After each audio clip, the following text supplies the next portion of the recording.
Greetings. This is Polly, the Spooky Polly. I never heard of, well, I knew who Nick Fuentes was, but I really didn't know anything about him until we did the Tucker Carlson interview. I wouldn't have even watched that if Ben Shapiro and the other neocons hadn't made such a fuss about it, and a lot of the liberals made a fuss about it. I said, okay, let's see what they're making a fuss about. And I watched it, and it was a softball thing that Tucker Carlson did, but he didn't intend to be anything but a softball interview. And I was impressed by a lot of things that Nick Fuentes said.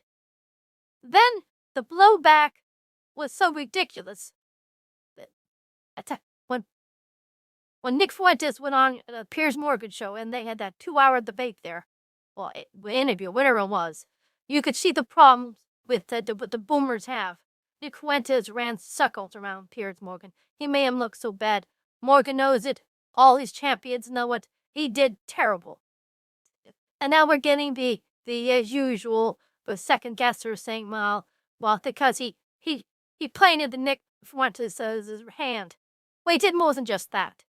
He's using antiquated language. The Holocaust was terrible. It happened 80 years ago. 6 million Jews died. I'll agree with that number. But how many Poles died? I believe it was 8 million. How many Russians died? 20 million. Excuse me, but the Jews weren't the only ones that got shafted by the Nazis. But that wasn't even the point of Nick Fuentes. It's what Ben Shapiro and Piers Morgan and all the neocons missed.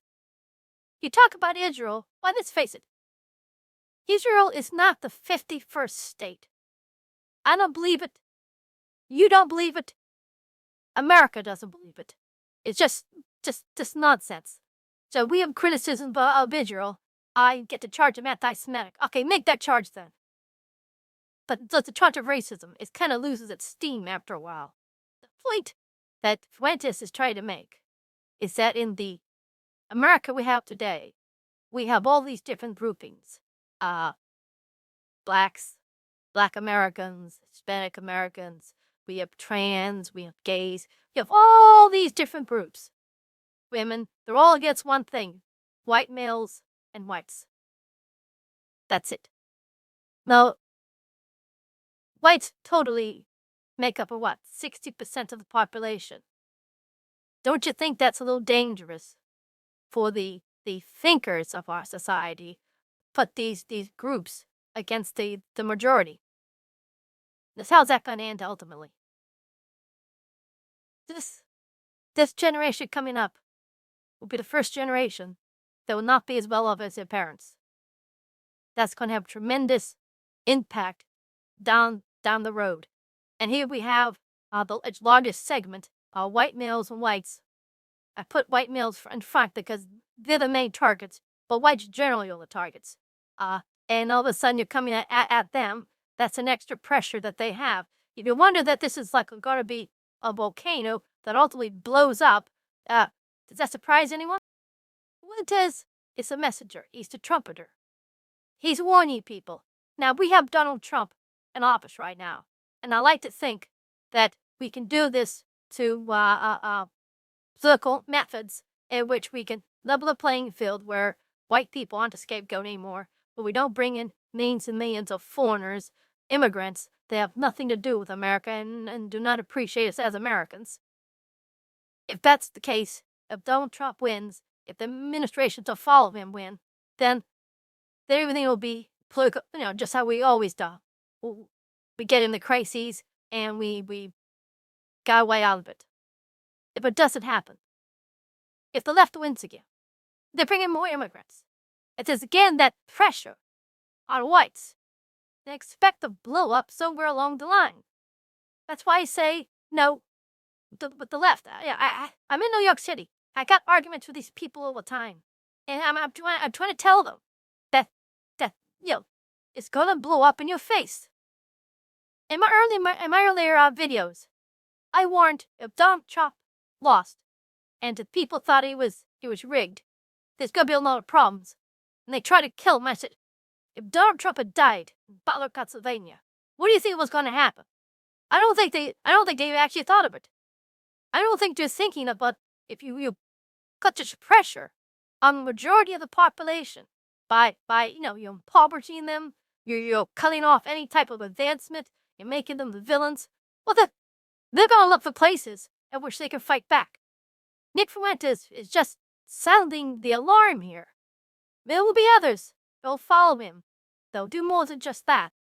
I like to think our democracy, our republic, is strong enough to fight through these hard times, these problems.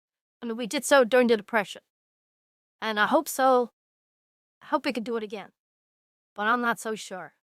Things are different. There was ultimately a Second World War that got America together again.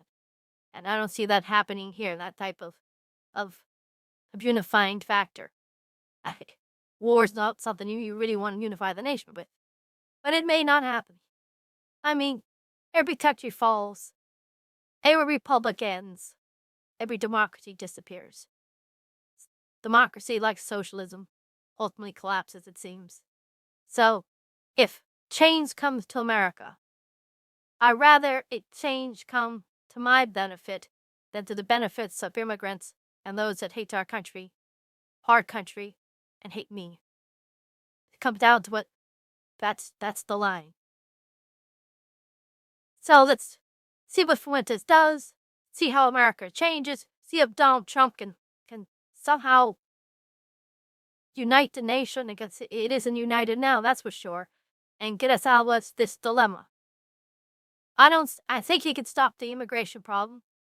I think he's going to slowly try to get rid of these people. I know the courts are interfering with this, but if he leaves, and there's still around 10 to 15 million immigrants here that are going to be Democrat, and the Democrats win a majority, then let's face it, we're heading toward what we're getting here in New York, socialism, or at least some form of it, if nothing else.